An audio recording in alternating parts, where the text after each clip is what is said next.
Hello dear students, now we will be discussing about contents of carotid triangle. So what is this carotid triangle? This is one of the triangles of your anterior triangles of the neck. We have got 4 triangles: submental triangle, digastric triangle, carotid triangle and muscular triangle. So the contents of muscular triangle is the suprahead, infrahead muscles.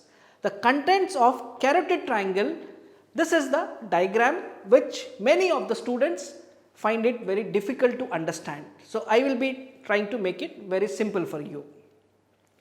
Now you see here in this diagram, there is arteries which is red in color, there is veins which is blue in color and there is nerves which is yellow in color. So let us study one by one. So coming to the first one, that is the arteries. So now when I am telling arteries, just concentrate on the red, that is the arteries. Forget about the nerves and the veins.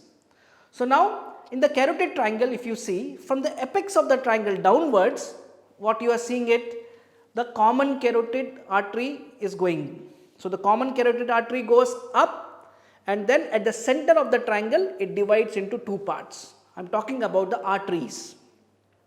So the common carotid artery divides into external carotid artery and internal carotid artery. And these are our branches of right brachiocephalic artery and arch of aorta. So now the external carotid artery, we know that there are 8 branches. So out of that 8 branches, 5 branches will be arising inside the carotid triangle. And the 5 branches, how to remember? You can remember with a mnemonic called SALFO, S-A-L-F-O. For S for superior thyroid artery, A for ascending pharyngeal artery, L for lingual, F for facial, O for occipital.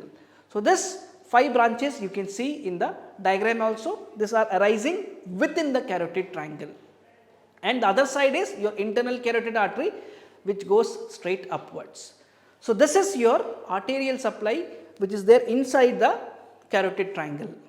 Now in this triangle you can see that one nerve is going straight down. You can see here it is going straight down. That is your vagus nerve. That is your 10th cranial nerve. So now one straight going down is vagus.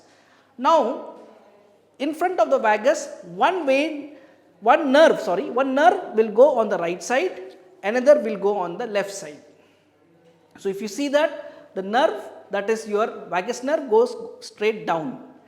The one which is going right side is the 12th cranial nerve, that is the hypoglossal nerve. And the one which is going on the other side of hypoglossal is your 11th cranial nerve, that is your accessory cranial nerve. So it is very simple. The one which is going straight down is the 10th nerve, that is your vagus. One going on the right is your hypoglossal, one going on the left is your accessory. Now if you look more carefully, from the vagus nerve again one nerve is coming down, that is superior laryngeal branch of vagus. And from the superior laryngeal branch of vagus, you can see in the diagram, again 2 sub branches are there: external laryngeal nerve and internal laryngeal nerve. So these are the branches of the nerves which is there inside the carotid triangle. So this is all about your nerves in the carotid triangle, and you can see one necklace shaped structure that is called as ansa cervicalis, which is also passing through the carotid triangle. So now let us go into the veins part, that is blue in color. So forget about the red part, arteries, and forget about the yellow part which is the nerves. Now blue part.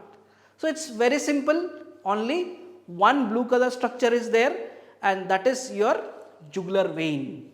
So your jugular vein is going straight down from the periphery. So that is all about your the contents of carotid triangle.